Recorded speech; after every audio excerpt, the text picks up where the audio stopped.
name and a little about yourself? Yes, I'm Wayne. I'm 52. I live in Florida. I moved over here on the East Coast in 2017 after the big storms to be with my family.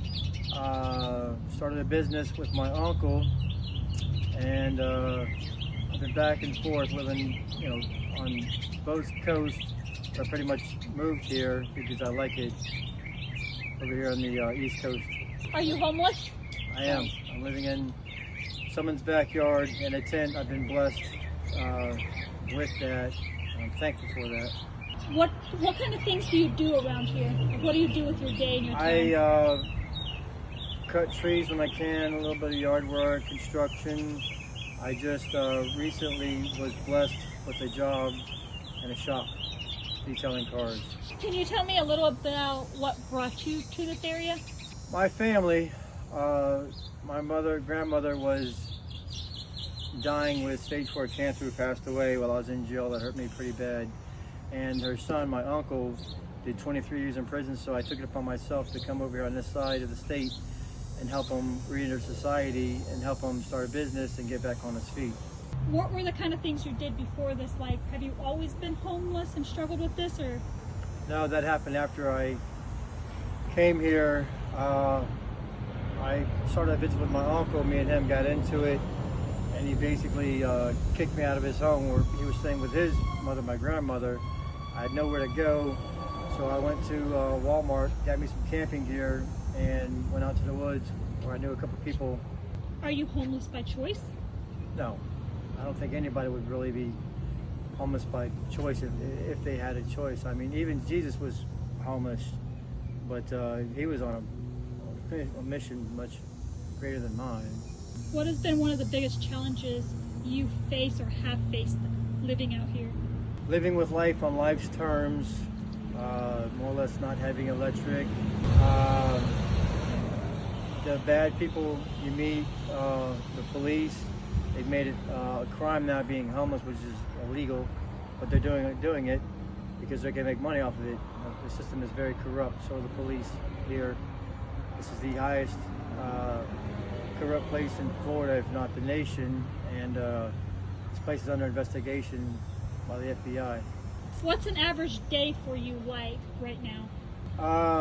Average day for me, wake up, be blessed with what I have, put God first in everything that I do, give glory to Him, go to find work, support myself, stay out of trouble, do the right thing, help people when I can,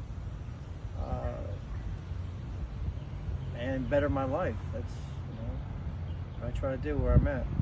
What's something you wish people understood about you or your situation? Bad things happen to good people. Everybody deserves a break. I wish everybody was more helping and kind to others and treated each other better. This world would be a much better place if that were the case.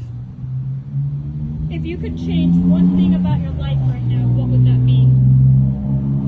I would like to go back to school, become certified.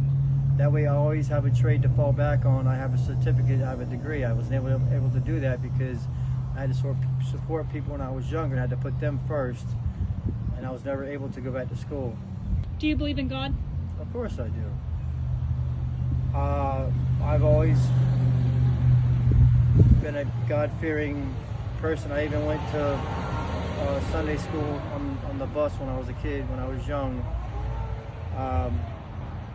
I had a personal experience. I've always believed in God, but I didn't have any proof that He existed until about 4 years ago. I was at my mother's house visiting for Thanksgiving, and God spoke to me through the Bible, and He prophesied and told me things that were going to happen in my life, and they're all coming true. God is awesome. Like I said, I put Him first. Without God, we're nothing. Has there been another time you felt God's presence? Do you feel God's presence? After I read the Bible, I was overwhelmed with the Holy Spirit. I was on a natural high for about a month. I had a twinkling in my eye. I had never experienced that feeling in my life, and I didn't want it to end. And it lasted lasted for like a month. And it was heavenly bliss. It was awesome. What helps you stay strong when you feel low out here? What helps me stay strong? Going to church, praying, being around positive people, and avoiding the negative situations and things that will bring you down, people that will take advantage of you. Going to church. Who or what gives you hope? Hearing about other people's testimony that I heard about yours today, and it was very touching. It gives me tingles down my spine when I hear about that. That's what does it for me. I hear about other people's testimony, and I hear their stories, and I know it's true. It touches my heart. What do you dream about doing if you had the chance? Going back to school, bettering myself, being in a home and stable, financially secure. Is there anything else you want to say?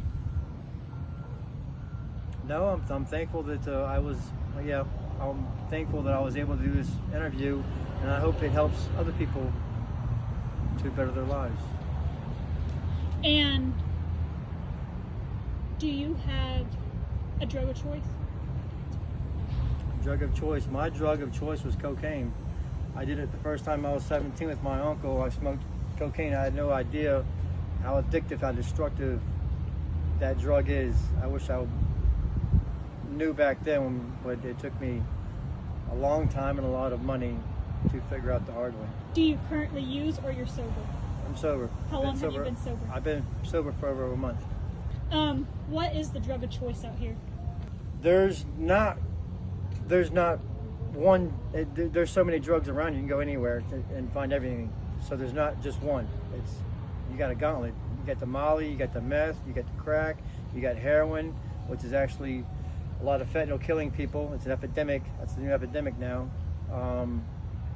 There's not one. It's for people, many people. It's what do you got? So I don't really think it's a drug of choice. I'll see you around. Bye bye.